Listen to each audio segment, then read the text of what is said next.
మంచిగా కలిసి పనిచేయండి. ఇలా గెలుపు ఓటములు కూడా ముఖ్యం కాదు. ఇలా బీఆర్ఎస్ పార్టీ మనం ఓడిపోవచ్చు. మనం ఇంట్లో కూర్చున్నాం, ఓడిపోతే వడ్లు కొనకపోతే ఈ గవర్నమెంట్ గల్లా పట్టుకొని నిలదీసినాం. మక్కలు కొనకపోతే ఈ గవర్నమెంట్ మెడలు వంచి రైతుల చేత మక్కలు కొనిపించే విధంగా మనం ప్రయత్నం చేసినాం. ఎక్కడ ప్రజలకు కష్టం వచ్చినా ప్రజల గొంతుకై బీఆర్ఎస్ పార్టీ పనిచేస్తుంది. ఖమ్మంలో వరదలు వస్తే బీఆర్ఎస్ పార్టీ వాళ్ళకు అండగా నిలబడ్డటువంటి పరిస్థితి. ఏ కష్టం వచ్చినా ప్రజల గొంతుకై మనం పోరాడుతూ ఉన్నాం. అందువల్ల బీఆర్ఎస్ అనేది ఒక కార్యకర్తగా అధికారంలో లేమని బాధపడొద్దు. అధికారంలో ఉన్న ప్రతిపక్షంలో ఉన్న మనం ప్రజల పక్షాన ఉన్నాం. ప్రజల కోసం మనం పనిచేస్తూ వచ్చినాం తప్ప మనం వేరే ఆలోచించడం లేదు. రేవంత్ రెడ్డి మొన్న అంటుండు, ఏ మలతాపకు బీఆర్ఎస్ వాళ్ళకి ప్రతిపక్ష హోదా కూడా రానియా అన్నాడు. నిజమే కదా, మలతాపకు మాకు ప్రతిపక్ష హోదా ఎందుకు వస్తుంది? పాలకపక్ష హోదా వస్తుంది.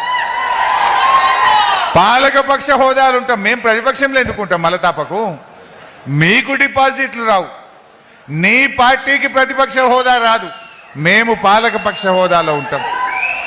అందులో మనకు డౌట్ లేదు.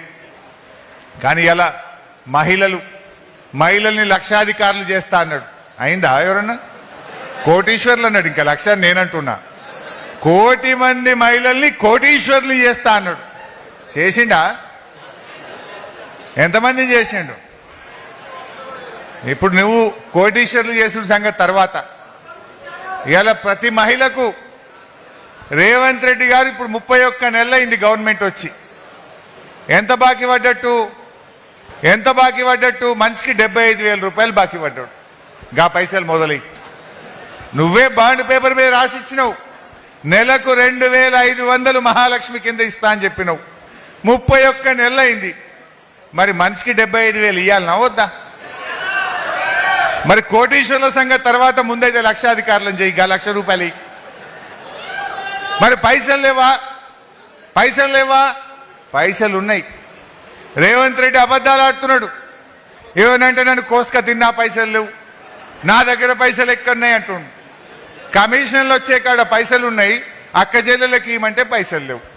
అవ్వాతాతలకు 4,000 ఇవ్వమంటే పైసలు లేవు. అవ్వాతాతలకు ఇస్తే కమిషన్ రాదు, అక్క చెల్లెళ్ళకి ఇస్తే కమిషన్ రాదు. అందుకోసం పైసలు లేవు. ఈయన ఇప్పుడు జూబ్లీ హిల్స్లో 100 కోట్ల రూపాయలతో కొత్త క్యాంప్ ఆఫీస్ కట్టిండు. ఉన్న క్యాంప్ ఆఫీస్ చాలదట, అక్కడ సెక్రటరియట్ ఉన్నది, కమాండ్ కంట్రోల్ రూమ్ ఉన్నది. దూరం అవుతుందని ఇంటి పక్క పొంట మళ్ళీ 100 కోట్లతో క్యాంప్ ఆఫీస్ కట్టిండు.